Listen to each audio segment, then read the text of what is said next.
Polisi memeriksa 5 saksi kasus penganiayaan alumni Institut Pemerintahan Dalam Negeri atau IPDN yang diduga dilakukan Kabid Pengadaan, Mutasi dan Pemberhentian Pegawai Kantor BKD Provinsi Lampung, Denny Rolinzabara. Berdasarkan pantauan tim Kupas TV, satu saksi bernama Alia yang merupakan rombongan alumni IPDN dengan mengenakan baju warna coklat dan berhijab diperiksa di ruang unit 1 Jatan Ras Satreskrim Polresta Bandar Lampung. Kasat Reskrim Polresta Bandar Lampung, Kompol Denis Arya Putra menjelaskan, pihaknya masih memeriksa saksi-saksi guna mengungkap terang peristiwa tersebut. Sementara Ketua Indonesia Police Watch atau IPW, Sugeng Teguh Santoso mengatakan, Polresta Bandar Lampung harus profesional dan lugas dalam mengungkap perkara tersebut.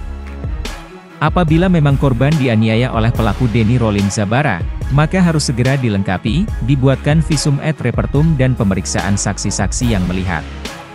Menurutnya, kasus tersebut merupakan perkara yang mudah, sehingga dirinya mendesak agar polisi segera menetapkan tersangka untuk proses lebih lanjut. Ditahan atau tidak ditahan, itu merupakan kewenangan dari penyidik.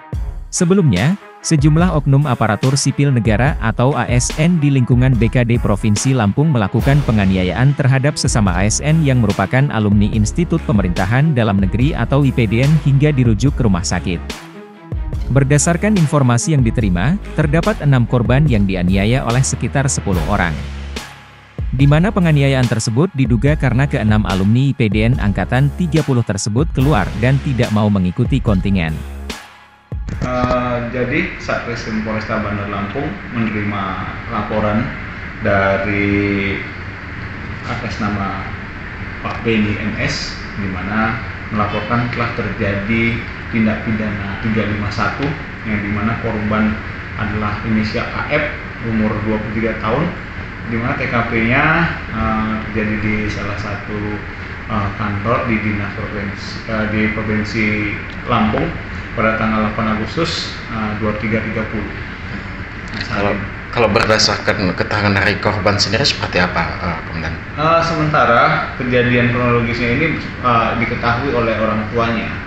Korban saat ini masih dilakukan perawatan, sehingga kita menunggu korban sudah bisa memberikan keterangan. Tetapi dari keterangan pelapor menjelaskan bahwa kejadiannya, dia mendapat informasi dari istrinya, dari istri atau ibu orang tua si korban, bahwa korban telah dianiaya oleh terlapor dengan cara dipukul di bagian dada secara berkali-kali. Akibat tersebut, si korban melakukan perawatan di Rumah Sakit Al-Gunung. Saat ini korban masih kita belum bisa ambil keterangannya karena masih dalam perawatan, tapi kita sudah melakukan langkah-langkah cek dari TKP, olah TKP, mengumpulkan saksi-saksi, penyelidikan yang kita dalami. Penganiayaan itu dilakukan oleh satu orang atau lebih dari satu orang? Untuk sementara, dari hasil laporan yang kita terima, nanti akan kita lakukan pendalaman terhadap laporan dan peristiwa pidana yang dilaporkan. Sementara baru dilaporkan satu orang dari laporan pelapor. Kapan akan ada rencana pemanggilan dari terlapor maupun pelapor? Nanti kita melihat apa yang kita dapat dari hasil penyelidikan, informasi yang kita akan kumpulkan, hasil olah TKP, kita akan siapa yang berperan, para pihak yang mengetahui kejadian itu, kita akan lakukan pemanggilan sehingga peristiwa pidana yang terjadi pada tanggal 8 Agustus 2023 tersebut terang.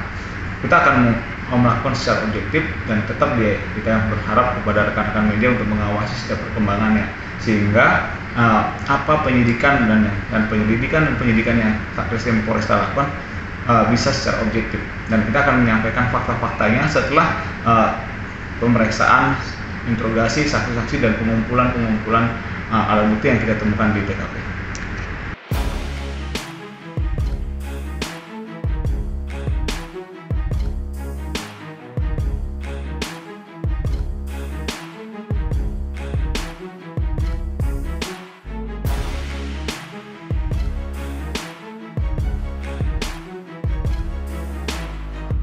Dari Bandar Lampung, Andrius Martogi, Kupas TV, melaporkan.